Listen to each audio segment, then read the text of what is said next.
Kembali di Kompas Siang, Saudara, ayah Brigadir Yosua Huta Barat menemui Menko Polhukam Mahfud MD. Ayah Yosua meminta pengungkapan kematian anaknya dilakukan transparan, tidak ada yang ditutup-tutupi. Samuel Huta Barat, ayah Brigadir Yosua datang ke kantor Menko Polhukam bersama sejumlah rekannya. Ayah Yosua meminta kasus kematian anaknya diusut hingga tuntas. Dalam kesempatan yang sama, Samuel juga mengucapkan terima kasih kepada Presiden Joko Widodo dan Menko Polhukam Mahfud MD yang memberikan perhatian khusus pada kasus kematian anaknya. Atas nama Huta Barat di seluruh Jabodetabek merasa terpukul, merasa sakit hati kami. Bahkan seluruh Indonesia, dunia sudah mengucapkan ini, belum ada keputusan oleh pengadilan, anak kami sudah nyatakan seorang yang mencabuli. Kami mengucapkan terima kasih atas perhatiannya, sudah sampai 3 kali mengucapkan kata-kata supaya peristiwa ini dibuka selebar-lebarnya, jangan ada yang ditutup-tutupi. Kepada Pak Mahfud MD yang begitu pertama kali merespon persoalan ini, kami sangat berterima kasih sekali. Sampai Mahfud Pak MD mengutarakan kalau mencari tikus di dalam satu lumbung, jangan lumbungnya dibakar. Sementara Menko Polhukam Mahfud MD berjanji kepada keluarga Brigadir Yosua mengungkap tewasnya Yosua. Mahfud menegaskan tidak ikut campur soal penanganan kasus, namun akan mengawal agar kasus Yosua terbuka dan ditangani dengan benar. Menurut Mahfud, kasus tewasnya Brigadir Nofriansyah Yosua Huta Barat di rumah dinas Irjen Verdi Sambo bukan kasus kriminal biasa. Dan saya tidak berpendapat tentang kasus itu, saya hanya mencatat karena soal pendapat dan proses itu saya tidak boleh ikut campur. Tugas saya adalah mengawal kebijakan atau arahan Presiden bahwa harus dibuka dengan benar. Mahfud diminta Presiden Joko Widodo yang hingga 3 kali menyatakan agar polisi mengusut dan mengungkap kasus tewasnya Brigadir Yosua di rumah dinas Kadif Propam nonaktif Irjen Verdi Sambo. Brigadir Yosua ajudan Verdi tewas pada 8 Juli 2022. Sejumlah kejanggalan muncul, termasuk pada hasil otopsi hingga polisi memutuskan menjalankan otopsi ulang dengan tim forensik independen termasuk dari unsur Tentara Nasional Indonesia. Tim Liputan, Kompas TV. Dan saya tidak berpendapat tentang kasus. Saudara, Irjen Verdi Sambo hari ini memenuhi panggilan penyidik Bareskrim Polri. Sebelum diperiksa, Verdi Sambo meminta maaf pada institusi Polri dan menyampaikan bela sungkawa kepada keluarga Brigadir Yosua. Lalu apa yang bisa kita baca dari ekspresi Verdi Sambo pada kemunculan pertamanya di muka publik pasca insiden baku tembak di rumah dinasnya? Kita akan berbincang bersama pakar hukum pidana Asep Iwan Iriawan dan juga ada pakar mikroekspresi Kirdi Putra.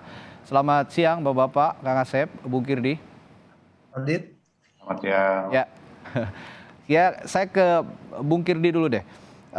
Ini kan kemunculan pertamanya Irjen Sambo di muka publik yang sempat dibahas juga tadi di Breaking News. Ekspresi dari Irjen Sambo ini yang Anda baca seperti apa? Oke, jadi sebelumnya kita perlu lakukan sebuah klarifikasi dulu bahwa ekspresi yang bisa kita baca adalah bagian dari kita sebut sebagai upper face. Kenapa? Ya. Bagian lower face-nya kan ketutup sama masker ya. Ya. Sehingga kalau kita bicara tentang pembacaan ekspresi, tingkat validasinya pasti menurun. Ya. Tetapi kalau kita lihat dari bagian upper face, ya, wajah ke atas, dari sebatas hidung ke atas ini, terlihat sekali bahwa nyaris tanpa ekspresi, tetapi begitu kita gabungkan dengan suara, jadi aspek nonverbal lainnya yang kita gabungkan selain untuk wajahnya aja, itu adalah suaranya Pak Jenderal ini gitu ya. Yang kita lihat bahwa suaranya itu menandakan bahwa dia tegang sebetulnya. Dan kalau kita bicara tentang permintaan maaf, ini permintaan maaf yang sudah tanda petik dirancang dengan baik karena memang bukan langsung dia bicara secara apa ya istilahnya tiba-tiba gitu ya dari hatinya, karena nada-nada kemudian cara dia mengucapkan itu sangat tertata dan cukup lugas seperti bisa jadi kalau memang Irjen Sambo ini memang orangnya lugas, tegas seperti itu. Tapi yang dibicarakan di sini adalah sebuah peristiwa yang melibatkan hilangnya nyawa seseorang, dan seseorang ini bukan orang jauh. Orang ini adalah orang yang sangat dekat dan bisa jadi buat keluarganya mereka sudah selama ini mungkin dianggap anak bahkan, seperti itu. Nah, menariknya apa? Jadi gini, kalau yang namanya permintaan maaf atau bela sungkawa itu kan nggak bisa dipaksa. Orang ketika benar-benar sedih, ketika benar-benar minta maaf itu beda intonasinya, walaupun biasanya galak, tegas, lugas gitu, itu beda, udah beda sekali kalau kita bicara kondisi psikologis manusia. Ya, nah plus di akhir kalimat yang ditampilkan ada istilahnya bagian bahasa yang menyebutkan bahwa seperti kata tanda petik kayak kata tapi terlepas gitu ya dari peristiwa atau perbuatan yang dilakukan dia, istilah gitu. Nah, menariknya apa dari model komunikasi ini? Model komunikasi verbal dan non-verbal yang ditampilkan oleh Irjen Sambo ini membuat masyarakat umum jadi bertanya-tanya, ini negara hukum bukan ya? Kalau seorang abdi negara, penegak hukum boleh memberikan sebuah narasi seperti itu, artinya apa? Artinya dia tanda petik secara formal gitu ya, secara formal, sekali lagi formal ya, bukan emosional, bukan dalam hati gitu, dari hati gitu, meminta maaf dan menyatakan bela sungkawa kepada institusi gitu ya, kepada keluarga, tetapi ini benar-benar hanya disampaikan dalam acuan memang karena dia harus melakukan seperti itu supaya masyarakat tidak lagi gundah gulana istilahnya gitu. Nah, kembali lagi pertanyaannya, kalau gitu apakah benar-benar menyesal untuk terjadinya kematian dari J ini gitu ya, Brigadir J ini? Jawabannya bisa jadi tidak. Yang membuat khawatir berikutnya yang dari istilah ini adalah, loh, kalau di antara mereka sendiri, di antara teman-teman kepolisian sendiri aja bisa seperti itu, gimana dengan masyarakat sipil? Ya. Gimana juga bahwa kemudian hukum ini diletakkan di mana, sedangkan abdi penegak hukumnya aja tidak menaati hukum untuk kesalahan yang dilakukan dia. Kira-kira seperti itu. Baik. Sekarang saya ke Kang Asep. Kang Asep, seperti yang dikatakan Bung Kirdi tadi, sepertinya tidak ada penyesalan. Tapi Kang Asep, kita juga kan sama-sama tahu Irjen Verdi Sambo ini sekarang dinonaktifkan sebagai Kadif Propam Polri. Meskipun masih anggota Polri, tapi beliau nonaktif, tugasnya tidak dijalankan saat ini dan sedang berperkara dalam kasus ini. Dengan kata yang disebut tadi oleh Bung Kirdi, tetapi, ada kata tetapi di situ, apakah ini juga sebagai bentuk pembelaan oleh Irjen Verdi Sambo, dan di mata hukum apakah pembelaan ini juga dibenarkan begitu, meskipun dirinya juga sebagai aparat penegak hukum? Mas Radit ya, kalau soal spesi Mas Kirdi saya harus banyak belajar, itu biar bidang.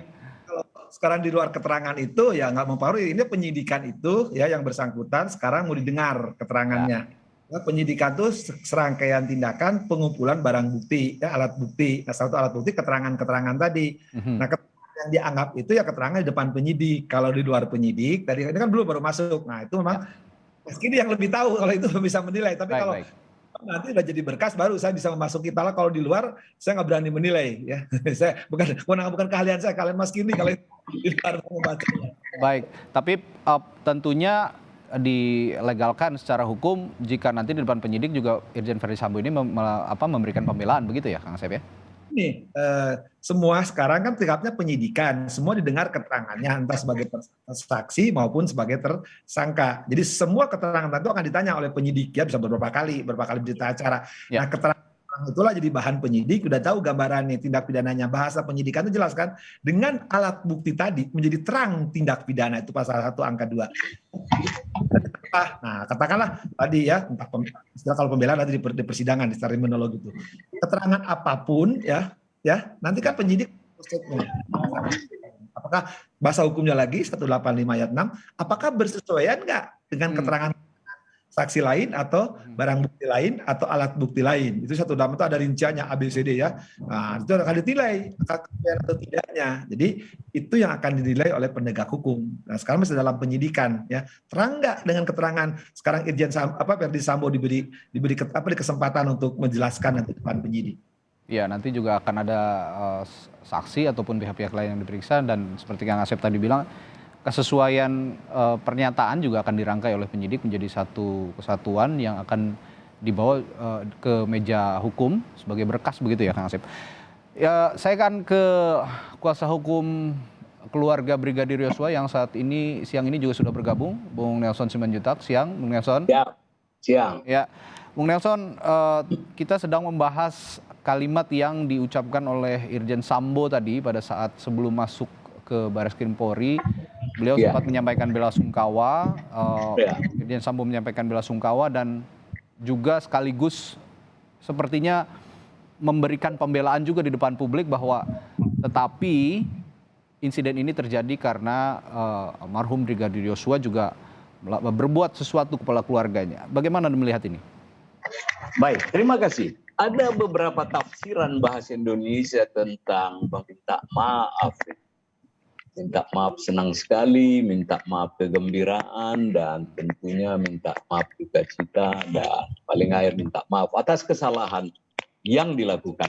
Ini tafsiran-tafsiran yang kita pandang positif. Oleh seseorang yang pada hal ini masuk di dalam sebuah pusaran kemelut masalah. Tinggal dituangkan.